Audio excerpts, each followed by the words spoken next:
ఇంకా ఇది ఒక కంక్లూజన్ కి వచ్చిందనే మనం నమ్మొచ్చు. పాపారావు గారు, మన కష్టాలు అయితే తీరినట్టేనా? ఇరాన్ మళ్ళా లేదు, నేను యుద్ధం ఆపలేదు అంటదా?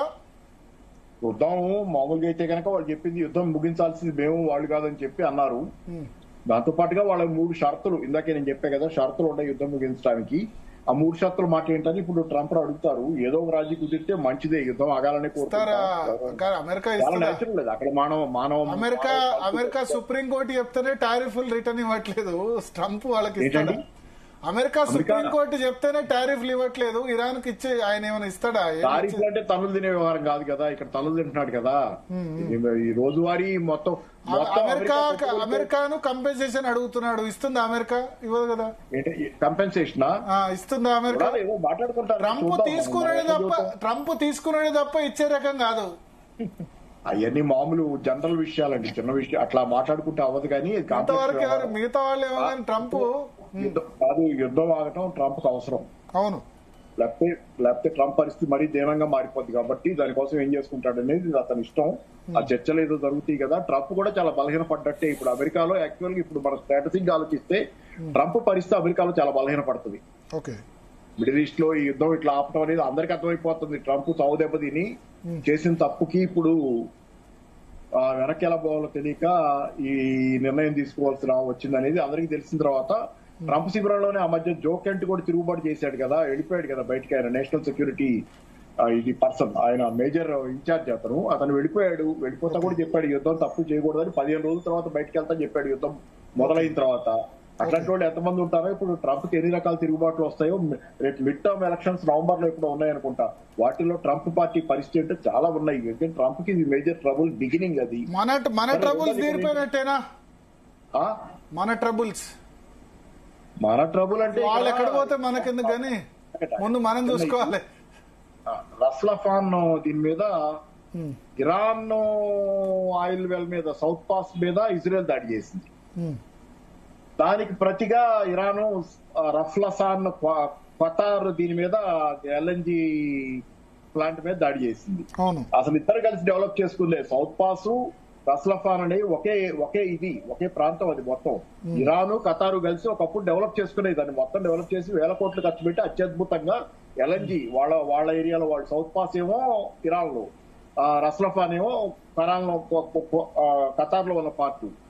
ఇద్దరు కలిసి డెవలప్ చేసుకున్నారు. సరే అటాక్ చేశారు. అటాక్ చేసినప్పుడు 17% రఫ్లఫాన్ లో డ్యామేజ్ జరిగింది. ఆ డ్యామేజ్ ని పూర్చుకొని మళ్ళీ పాత స్థాయి ప్రొడక్షన్ రావాలంటే 3 to 5 years పట్టుద్దని మొన్నే చెప్పారు వాళ్ళు. అలాగే చాలా డ్యామేజ్ జరిగిన మధ్యప్రాచ్యంలోని చాలా ప్రాంతాల్లో ప్రొడక్షన్ రిస్టోర్ చేయాలంటే కొంతకాలం పట్టుద్ది. 6 నెలలైనా పట్టొచ్చు చాలా విషయాల్లో. కాబట్టి ఇమీడియట్ గా ప్రాబ్లము ఇంకా పెరగదు. నెమ్మదిగా హై సీస్ లో ఉన్నాయి. ఏది హార్ముజ్ లోంచి ప్రయాణం చేసే ఉన్నాయి. యుద్ధం ఆగితే గనక ఇరాన్ కూడా ఆగితే హార్ముజ్ తెరుచుకోగానే హార్ముజ్ లోంచి ప్రయాణాలు మొదలవుతాయి. కాబట్టి కొంత ఈజ్ అవుద్ది మన పరిస్థితి, కొంత ఈజ్ అవుద్ది. మళ్ళీ పాత పరిస్థితి ఇప్పుడు ఇమీడియట్ గా లేదు, కొంతకాలం పట్టుద్ది. అది ఓకే. తర్వాత నేను అనేది ఒకటి, ఇప్పుడు ఎనర్జీ సెక్యూరిటీ ప్లస్ మనకి భారతీయుల సెక్యూరిటీ అన్నారు. భారతీయుల సెక్యూరిటీ గురించి ఎవరికి డౌట్ లేదు, కావాలి. మన అందరూ భారతీయులు పని చేసుకోవడానికి పోయిన వాళ్ళు, చిన్న పనులు చేసుకునే వాళ్ళ దగ్గర చాలా మంది మన సామాన్య భారతీయులు అక్కడ ఉన్నారు. వాళ్ళందరూ భద్రత మనకు కావాలి. కానీ ఎనర్జీ సెక్యూరిటీ గురించి పదే మాట్లాడుతున్నారు కాబట్టి చెబుతా. ఎందుకంటే 2011-12లో భారతదేశం విదేశాల నుంచి ఎల్ఎన్జీ దిగుమతులు 28% మేరకు చేసుకుంటుంది తన అవసరాల్లో. అంటే సుమారుగా 72% భారతదేశంలోనే ఎల్ఎన్జీ ఉంది ఆ రోజు ఉత్పత్తి మన అవసరాలకి. కాగా 2022-23 నాటికి, ఇప్పుడు 2 ఏళ్ల క్రితం పరిస్థితి ఏంటంటే 50% దిగుమతులు జరుగుతున్నాయి. ఎనర్జీ సెక్యూరిటీ పెరిగిందా తగ్గిందా? ఎనర్జీ సెక్యూరిటీ తగ్గిపోయింది, పరిస్థితి దిగజారింది. రెండోది క్రూడ్ ఆయిల్. 2014-15లో ఆ రోజు క్రూడ్ ఆయిల్ దిగుమతులు మన 77% విదేశాల నుంచి. అంటే మన అవసరాల్లో 77% వరకు దిగుమతి చేసుకుంటున్నాం. ఆ రోజు 23% దేశంలోనే ఉత్పత్తి ఉంది. ఇవాళ అది 90% మేరకు దిగుమతులు చేసుకుంటున్నాం. అంటే మన క్రూడ్ ఆయిల్ డిపెండెన్స్ విదేశాల మీద పెరిగింది. అందుకని ఏంటంటే ఎనర్జీ సెక్యూరిటీ అనే మాటలతో కాదు, ఎనర్జీ సెక్యూరిటీ ప్రాక్టికల్ గా ఆచరణ. 75 ఉందా 85 అనేవాళ్ళు ఏంటి? అప్పుడు వీళ్ళు బీజేపీ అధికారంలోకి వచ్చే సమయం నాటికి 80% ఉంది కదా క్రూడ్ ఆయిల్. లేదు, అంత లేదు, 77%. కానీ పోనీ మీరు 85% అనుకుని ఇప్పుడు 90% ఉంది కదా డిపెండెన్స్. అంటే పెరుగుతోంది కదా, నేను చెప్పేది కన్జంప్షన్ పెరుగుతోంది కదా అంట, కన్జంప్షన్ పెరుగుతోంది కదా, క్రూడ్ ఆయిల్ కన్జంప్షన్ అన్నది పెరుగుతోంది. ఆ పెరుగుదలకు తగ్గట్టు మన దగ్గర ఆయిల్ ఎక్స్ప్లోరేషన్ లేదు కదా, మన దగ్గర ఆయిల్ అవైలబిలిటీ అదే ఉండాలి కదా. అదే చెబుతుంది, ఎందుకు లేదని అడుగుతున్నాను. నా ప్రశ్న ఏంటంటే ఎనర్జీ సెక్యూరిటీ అన్నప్పుడు మనం ఎక్స్ప్లోరేషన్ ఉండాలి కదా. ఓఎన్జీసీ ఉంది, మనకి ఏం చేస్తున్నాం మనం అని అడుగుతున్నాం అంతే. మనం మాట్లాడుతున్నాం కదా, మాటలు అయితే కోటలు దాటుతున్నాయి ఒక అడుగు ముందుకి. అంటే మన దగ్గర మీకు ఎనర్జీ మీరు అనుకున్న మన ఇండియన్ షోర్ లో ఎనర్జీ రావాలంటే ఇంకొక 2.3 మిలియన్ ఇయర్స్ వెయిట్ చేయండి, అప్పుడు వస్తుంది. మీరు మాట్లాడేది ఏంది, అక్కడ లేనిది ఎక్కడి నుంచి వస్తుంది సార్? ఓఎన్జీసీ ఎట్లా తీసుకొస్తుంది? ఇప్పుడు అక్కడ ఆ ప్రాంతంలో మిడిల్ ఈస్టర్న్ కంట్రీస్ లో ఉంది. So when they explored they got it.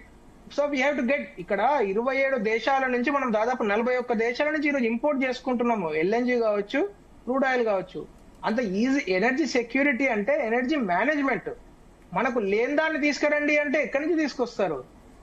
భారతదేశంలో లేదు. అది మోడీ గారైనా లేకుంటే ఇంకొకళ్ళైనా ఇప్పుడు ఈ 75 సంవత్సరాల్లో భారతదేశంలో స్వతంత్రం వచ్చిన తర్వాత అండమాన్ దగ్గర మనకి క్రూడ్ ఏదో అండర్ సీ ఉందనేది కూడా వస్తున్నాయి. మనం ఎక్స్ప్లోర్ చేయటల్లా, ఎక్స్ప్లోరేషన్ లేకపోతే మన దగ్గర లేదని ముందే చెబితే ఎలా? మనం ఎక్స్ప్లోరేషన్ లేకుండా లేదని చెప్పట్లేదు సార్. ఏదైతే ఇంపోర్ట్ మీరన్న అలిగేషన్ ఏంది, ఇంపోర్ట్ చేసేది బాగా పెరుగుతున్నదని. ఎందుకంటే మన అవసరాలు కూడా చాలా చాలా పెరుగుతున్నాయి. మన ఎల్ఎన్జీ ఇప్పుడు మీరన్న 2011-12లో 23.79 మిలియన్ మెట్రిక్ టన్స్ ఇంపోర్ట్ చేస్తే ఈ రోజు భారతదేశంలో 36 మిలియన్ మెట్రిక్ టన్స్ ఇంపోర్ట్ చేస్తున్నాం. కానీ అవసరాలు చాలా చాలా పెరిగినాయి. చూద్దాం. చర్చ ముగించాల్సిన, అన్వేషణ చేయకుండా అవసరాలు పెరుగుతాయి అంటే మరి బయటకే పోవాలి. చర్చ ముగించాల్సిన సమయం ఆసన్నమైంది. థ్యాంక్ యూ అమర్నాథ్ గారు, అదేవిధంగా పాపారావు గారు. ఒక చాలా ఇంపార్టెంట్ వ్యాలిడ్ పాయింట్ ఏంటంటే, భారతదేశం మన దగ్గర నిక్షేపాలు లేవు. గల్ఫ్లో మన దగ్గర తవ్వితే నీళ్ళు వస్తాయి, తవ్వితే వాళ్ళకి క్రూడ్ ఆయిల్ వస్తుంది. సో మన దగ్గర పంటలు పండుతాయి, వాళ్ళ దగ్గర వాళ్ళ ఆహారం కోసం వేరే దేశాల మీద డిపెండ్ కావాలి. వాళ్ళ దగ్గర పంటలు పండవు, ఎడారు కాబట్టి. మనకో అడ్వాంటేజ్ ఉంది, వాళ్ళకో అడ్వాంటేజ్ ఉంది. వాళ్ళేం పంటలు పండించుకోరు, వరి గోధుమ వేరే దేశాల నుంచి ఇంపోర్ట్ చేసుకోవాల్సిందే. వాళ్ళకి ఒక విధంగా అదృష్టం, ఇంకో విధంగా దురదృష్టం. తవ్వితే చమురు వస్తాయి కాబట్టి ఇంకా వేరే అవసరం లేదు. ఆ దేశాలు బతికేదే పూర్తిగా క్రూడ్ ఆయిల్ మీద. బట్ యూఏఈ కొంత మార్చుకుంది. దుబాయ్ మొత్తం ఇన్వెస్ట్మెంట్ సెంటర్గా అక్కడ పాలకులు ముందు చూపుతూ మార్చుకున్నారు. సో మన దేశంలో ఇప్పుడు ప్రధానంగా బాగా ఇబ్బంది పడుతుంది 4.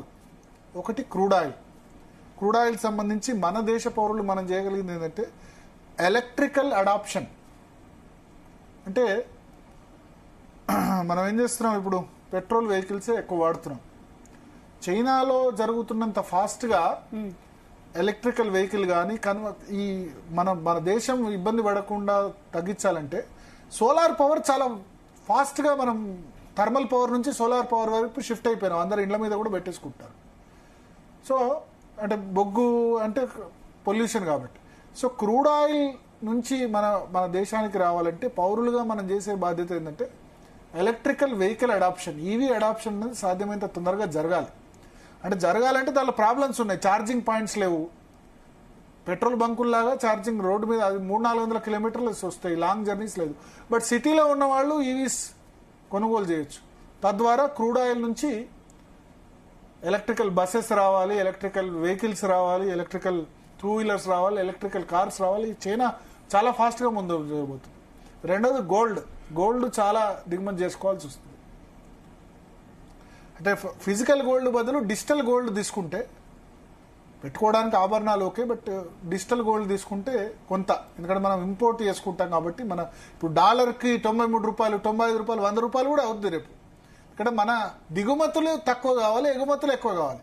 మనం ఎగుమతి చేసేది ఏంది? సాఫ్ట్వేర్. మనం ఎగుమతి చేసేది ఫార్మాస్, మందులు. మనం ఎగుమతి చేసేది టెక్స్టైల్.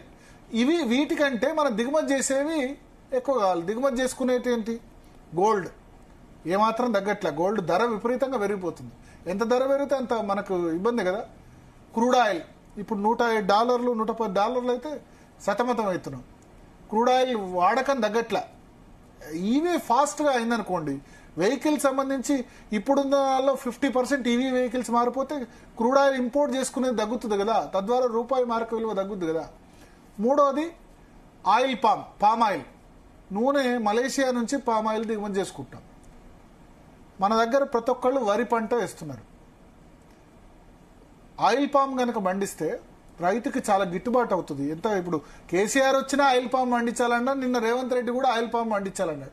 ప్రతిపక్షంలో వచ్చిన వాడు వరేసుకుంటే ఊరేనా వరే వండించండి రైతులు అంటారు. మన దగ్గర వరి అన్నది చాలా ఎక్కువ అయిపోయింది, అవసరం ఉన్నా లేవు, స్టాక్ విపరీతంగా గోదాముల్లో మునిగిపోతున్నాయి. ఆయిల్ పామ్ గనక పండిస్తే గనక మనం మలేషియా నుంచి వేరే దేశాల నుంచి ఇంపోర్ట్ చేసుకోవాల్సిన అవసరం ఉండదు. సో రైతులకి ఈ రాజకీయ పార్టీలు ప్రతిపక్షాలన్నీ కూడా ఏంటంటే వాళ్ళ అధికారంలో ఉంటే వరి పండించండి, పత్తి పండించండి అని ప్రతిపక్షంలో ఉంటే అంటారు. అధికారంలోకి వచ్చిన తర్వాత ఆయిల్ పామ్ పండించండి, పామ్ ఆయిల్ పండించండి అంటారు. సో మూడు ప్రధానంగా మన ఫెర్టిలైజర్స్, ఎరువులు కూడా చాలా ఎక్కువ మిస్యూజ్ జరుగుతుంది. అంటే ఏంటంటే అవసరం ఉన్న దానికంటే ఎక్కువ ఎరువులు వేస్తున్నారు. దానివల్ల ఏమవుతుంది, పంట అంతా కూడా సేంద్రియ పద్ధతి పోయింది. అవసరం ఉన్నా లేకున్నా ఎక్కువ ఎరువులు జల్లితే, ఫెర్టిలైజర్స్ యూరియాలు అవన్నీ జల్లితే అది ఆ పంట తిన్నవాళ్ళకి కదా ప్రాబ్లం. సో ఈ 4 ఎరువులు, బంగారం, తర్వాత క్రూడ్ ఆయిల్ ముడి చమురు, ఆ తర్వాత 4వది ఆయిల్ పామ్ను మనమే ప్రొడ్యూస్ చేయాలి. దాని నూనెనా తగ్గించలేం మనం, ఎందుకంటే నూనె దిగుమతి చేసుకోవాల్సింది. ఈ 4 గనక ఎంత తక్కువ భారతీయులు ఈ 4 విషయాల్లో చేస్తారో అప్పుడు మన ఆత్మనిర్భర్ భారత్ అవుతాం. వేరే వాళ్ళ మీద డిపెండెన్స్ తగ్గించుకోవాలంటే ఈవీ అడాప్షన్, ఆయిల్ పామ్ పంట మన రైతులు ఎక్కువ పండించడం. తెలంగాణలో 20 లక్షల ఎకరాలు ఇప్పుడు 3 లక్షల ఎకరాల్లో పండిస్తున్నారు. చెప్పంగా ఒక 20 లక్షల ఎకరాలు తెలంగాణలో పండిస్తే మన తెలంగాణ కాకుండా ఆంధ్రప్రదేశ్లో మిగతా రాష్ట్రాల్లో కూడా అవుతే మన మలేషియా నుంచి ప్రతి సంవత్సరం ఒక 2-3 లక్షల కోట్ల రూపాయల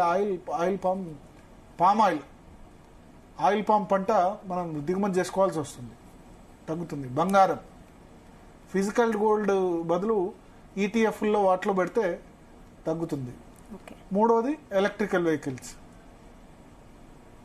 వెహికల్ అడాప్షన్ అయితే మనం ఇంపోర్ట్ యూసేజ్ తగ్గుతుంది. ఎస్. సో ఇవన్నీ చేయగలిగితే మన కర్తవ్యం మనం చేయగలిగితే వేరే వాళ్ళ మీద డిపెండెంట్ కావాల్సిన అవసరం లేదు. ఇది ప్రభుత్వం చేతిలో ఒక్కరి చేతిలో లేదు, ప్రజల పార్టిసిపేషన్ ముఖ్యం. ఈ 4 ఫెర్టిలైజర్స్ యూజ్ చేయొద్దనగానే విచ్చలవిడిగా యూజ్ చేస్తున్నారు. అందుకనే ఇప్పుడు ఏంది మైక్రో యూరియా అని చెప్తున్నారు. తక్కువ యూసేజ్ చేయండి, సేంద్రియ పద్ధతిలో మారకపోతే ఇబ్బంది. ఫెర్టిలైజర్స్ కూడా మనం చైనా నుంచి వాళ్ళ దగ్గర నుంచి ఇంపోర్ట్ చేసుకోవచ్చు. సో ఇంపోర్ట్స్ తగ్గించాలి, ఎక్స్పోర్ట్స్ పెరగాలి. అది మన టార్గెట్ కావాల్సిన అవసరం ఉంది. Okay Bharat, thanks for the analysis. So ఇది వాళ్ళ DNA. Stay tune to Zee Telugu news.